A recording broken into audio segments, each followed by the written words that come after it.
तर मित्रांनो, पुन्हा मी माझा जीव मन मोठं करून चालू केला हा व्लॉग, की आताची परिस्थिती तुमच्यापर्यंत यावी म्हणून. तर हा जे मुलगा आहे हा म्हणत आहे की मी काल खाल्लं चिकन, आज सकाळीच खाल्लं, तर आता आमच्यासोबत धाब्याचा प्लॅन मध्ये इन्व्हॉल्व फक्त बसण्यापुरतं होईल, खाईन नाही. आता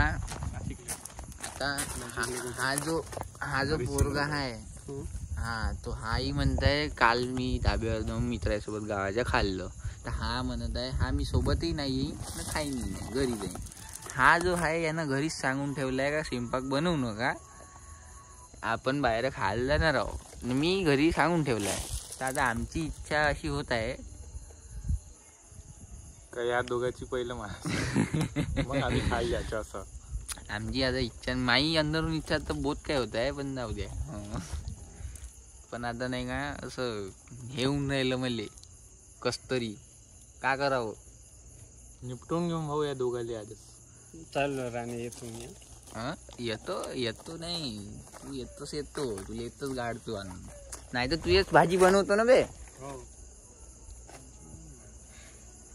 अजून एकदा कर, का केलं आता नाही करून सालं. डर है सोशल मीडिया का. गाईज व्हॉट्सअप ग्रुपवर कधीचा मेसेज केला होता बरं, तरी असे चौघडी मित्र भेटले आहे आम्हाला. हरिश्चंद्रगड गेलतो, हरिश्चंद्र गाईज, हरीश. तर मित्रांनो, आता मी तुम्हाला सांगेल काही वेळानंतर ब्लॉग चालू करेल पुन्हा, तेव्हा माहीत पडेल का आम्ही किती जण आहो न का खात आहो, का रस्त्यावर बसून वाट पाहत आहो, का काहीतरी करू. आता पाहू, जो होगा जुगाड़ होगा. ब्लॉग पे तो ये बात नहीं कर सकेंगे, तो अभी ब्लॉग बंद करके मैं इनसे बात करूँगा थोड़ी देर, देखते क्या होता. Final decision. Good bye guys.